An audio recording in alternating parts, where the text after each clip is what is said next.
With the release of one of the most hyped up video games of the last few years, The Legend of Zelda Tears of the Kingdom really proved just how valuable it can be to put your trust into a video game. With perfect scores across the board, this sequel to 2017's Game of the Year really just said how much better a game can get when given enough love and time.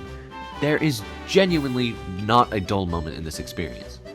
From the beginning of the game, players can really tell just how familiar this game feels. The scenes of delving deep underground, eventually leading to skies high up above, it all feels strangely similar to The Legend of Zelda Twilight Princess and Skyward Sword, respectively. Perhaps the most nostalgic part of this introduction is the initial dive into the Great Sky Islands.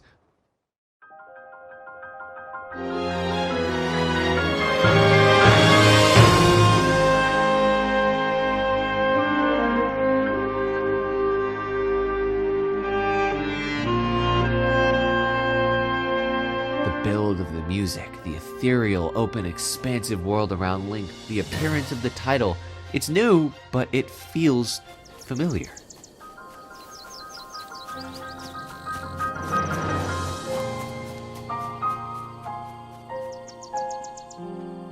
The genuine wonder rising again, almost exactly like the first time players opened Breath of the Wild 7 years ago. Somehow, Nintendo doubled down on their opening, and if you're asking me, it paid off. That reference is only the first of many memories longtime fans of the Zelda franchise will relive. There's so much love for the entire history of the Triforce, none of which forced its way in. It's at the DNA of the game at its core. This crucial feeling is one of the reasons why Tears of the Kingdom feels so nice, so calm, and so nostalgic. Wait, rewind it. Minor spoiler warning. Not very big on spoilers, but some puzzles and world interactions will be talked about here, including the dungeons, so be warned.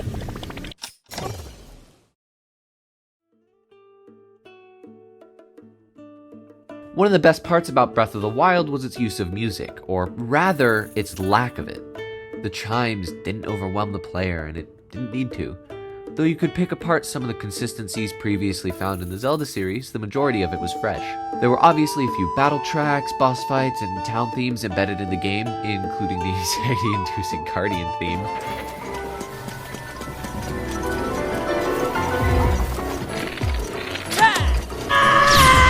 But, for the most part, Hyrule was accompanied by the subtle strings.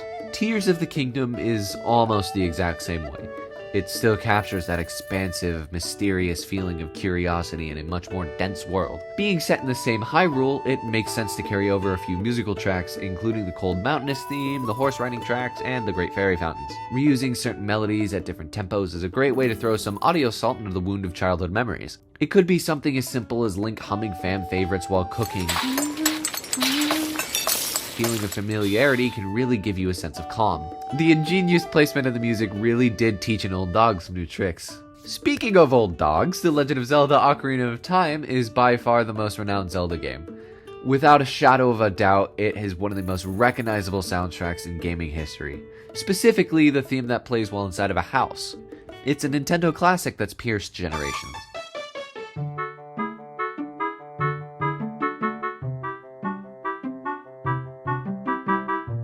Why bring that up? Because it's used again in Tears of the Kingdom. While not necessarily inside of every house, it is inside the most important one, Link's. After completing the Madison's Independence side quest in Terrytown, the player is presented with the option of building a dream home, located just outside of Terrytown. Using the blocky housing of Terrytown's infrastructure, Link is able to build himself a new home, after Zelda so rudely stole his old one. And there's just something about the theme that plays during this process.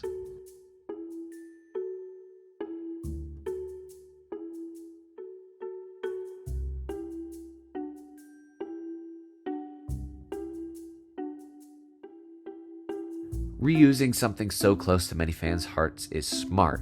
Being Link's own home, it's got to have a feeling of relief, almost as if you come back from a hard day's work looking to relax. By giving the player somewhere to settle down for a while and think about their adventures, using a track that lit the first flame in many hardcore followers' hearts is a great idea.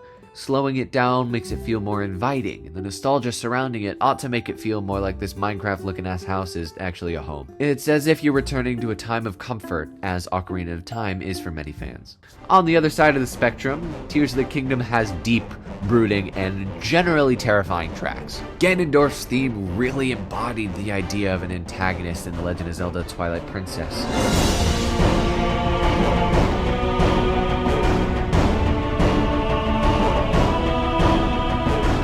This is one reason why this form of the Gerudo Man has become a staple in the series, insofar as becoming the go-to design for crossovers such as Smash Bros.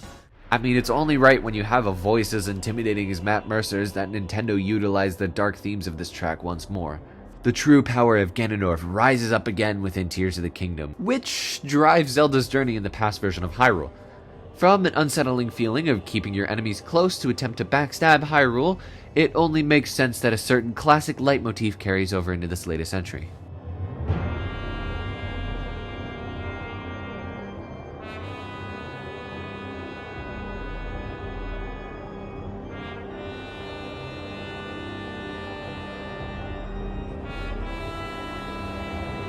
Now at this point in the series, it's almost wrong not to use Zelda's Lullaby at some point. I need something to nap to after a long day's depth crawling, after all. While I won't necessarily describe the situation as used in to avoid ruining the story, its tune stays consistent while taking an entire 180-degree turn on the emotion it portrays. For reference, the rendition in Skyward Sword captured the melody in an effective way to tell its story.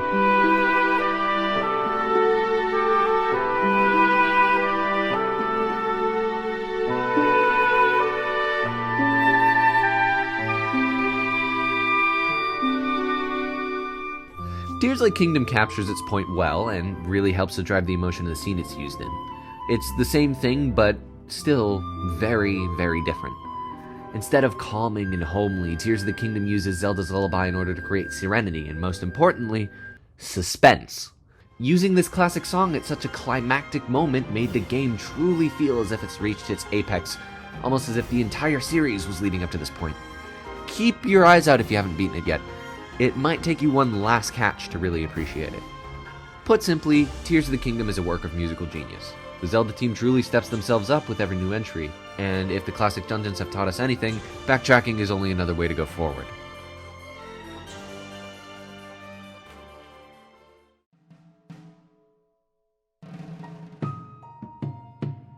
On that note, being one of the gripes many fans had while discussing The Legend of Zelda Breath of the Wild, Classic S dungeons finally make a return in Hyrule, at least as best they can in a new formula. The feeling of separately themed temples, with certain consistencies between them while still being given a new mechanic to discover, is what games like the Minish Cap began to solidify in the series as a whole. While Breath of the Wild had Divine Beasts as a replacement, many perceived them as lackluster, with a repetitive atmosphere that got old kinda quickly. And honestly, I bet it was quite dusty in there. Yet, Tears of the Kingdom re-established this long-beloved cycle with the introduction of buried temples, along with new and improved powers from each of the stages. And honestly, with the amount of mixed items, ideas, puzzles, characters, and worlds even, it's hard to find exactly what fans intended by demanding them. But it's not hard when you compare them to the Divine Beasts of Breath of the Wild. The Divine Beasts are still good puzzles within their own right, but it's easy to see why Tears of the Kingdom completely leveled the playing field. Many previous Zelda dungeons included key items such as masks, the hookshot, a wand that flips things upside down for some reason, I guess. Each chapter and dungeon provided a new way to play, and another way to create and solve puzzles. When switching to the runes of recent titles, it almost leaves a want for more. I think the issue mainly rises from lack of variation. Although Breath of the Wild created puzzles that utilize stasis, magnesis, cryonesis, and remote bombs in a satisfying loop, it began to feel very repetitive, kinda fast. All of the Divine Beasts kept the Sheikah infrastructure intact, but in turn sacrificed creative scenery. Even after the second Divine Beast, it's easy to realize how quickly it can feel too similar, almost as if some puzzles were copied and pasted. You already have all the abilities from the jump. Players already know how to use them by the end of the first Divine Beast, which creates an itch for something else. It's good to have a constant idea, but it can come with its downfalls. Now, when comparing it to other Zelda titles, something like Majora's Mask or The Wind Waker, it's a little more evident what a classic dungeon is.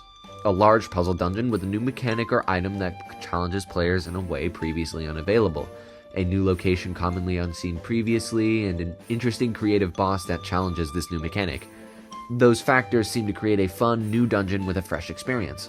When looking at Forest Haven from The Wind Waker, you get to use a Deku Leaf in order to glide across a new rendition of the Great Deku Tree, hopping from Baba Buds in order to face Kale Demos, a large, more intimidating bud. And I probably mispronounced that name horribly. It gives the player a new sense of freedom throughout the game, encouraging backtracking for those who wish to. Wind Waker distributed the powers while progressing in the story, making each place feel fresh.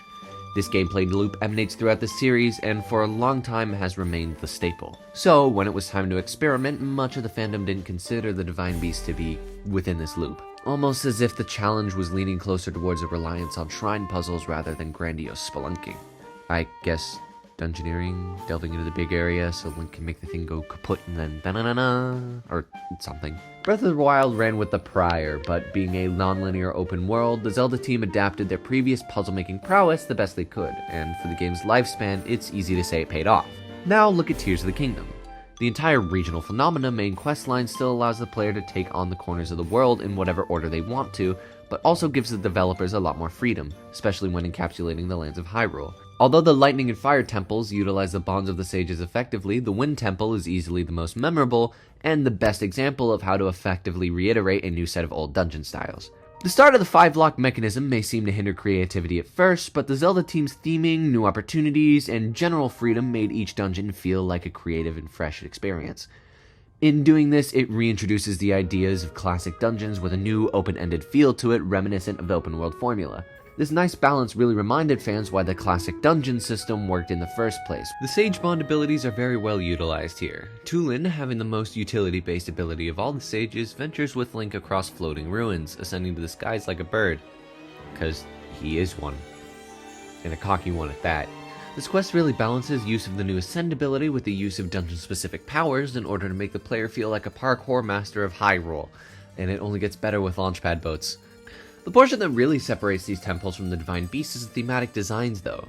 Staying with the Wind Temple, it's easy to see how much more creativity the Zelda team was allowed to maneuver with. Even from the beginning of the Rito questline, some young Rito can be seen singing an absolute banger about an arc in the sky and bringing peace to their village. All the while, their village is, definitely not in a peaceful state. Ascending into a giant storm cloud with Chulin reveals the Great Storm Arc and links back to the idea that the phenomena is traced back to years of Hyrule's history. These small but really nice little elements help to blend the gameplay together with the story. Another great contribution, the Water Temple felt closest to a classic dungeon. Though it uses runes and Zonai machines in order to reach the true temple, it also uses an actual new item. Or should I say, new armor piece. In true water wading fashion, the Zora armor proves as a great stand-in item with fun implementation. Truly a, fish out of water, if you will. Ascending waterfalls in the first of these two games was fun, but it felt as if it were only there for extra traversal, just cause you can. In Tears of the Kingdom, it becomes a crucial gateway between the Sky Islands and Zora's Domain. Even more so, it creates an awesome paragliding parkour segment. I cannot tell you how much I love this enough. Though the Water Temple can be seen as one of the weakest of the bunch, it's a strong implementation that satisfies the need for a nostalgic sense of dungeon-specific mechanics. And oh man, is it satisfying to see them back.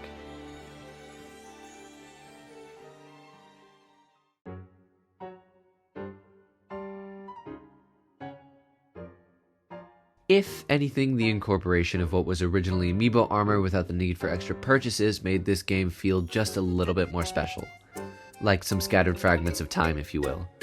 From bits and bobs originating from Link's Awakening to the fan-favorite adult clothing from Ocarina of Time, Link has so many ways to feel like one of his ancestors. And the old maps in the Sky Islands are really the driving force of these pieces if you don't already know about them. Not only does this serve to interlink the two entirely separate world maps, but it makes the game feel rooted in a long history hinted at in the Geoglyph questline. As an example, the immensely iconic Majora's Mask is found in one of the best ways possible. Through a gauntlet of merciless Lynels aiming to bust Link into smithereens. And for some reason my hopes and dreams along with them. These Boss Rush Colosseums really add a sense of accomplishment to gaining your favorite masks. A painful one, but I guess a satisfying one. The Skyward Sword is similar, but instead of facing enemies, there is an entire side quest line that leads up to it. Although the weapon itself feels more for vanity, taking on the holy statues located at each Triforce Lake across Hyrule makes for a great mini-adventure. The Link's Awakening set also feels special. Of the ones mentioned, it's definitely the most straightforward, but it keeps a sense of puzzle solving that's hard to find with other small items like these. Even something as simple as giving a statue a sword can add just a little bit of flair, and come on, who doesn't want a mask as goofy as this one? If anything, it's these small, restyled pieces of Zelda history that really make the whole emphasis on nostalgia feel congruent with the new story that Nintendo is telling.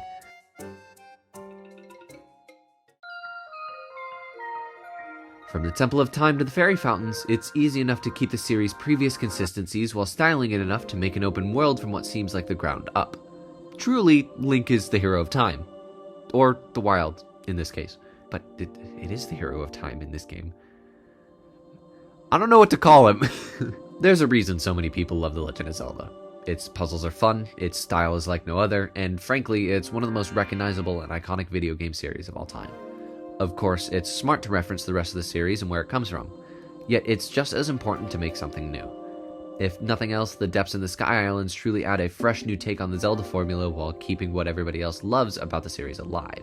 It's almost as if the highest heights of Skyward Sword, the lush green expansiveness of Breath of the Wild, and the deep caving of Twilight Princess keep the spark of what was good about each game while injecting it in a new formula.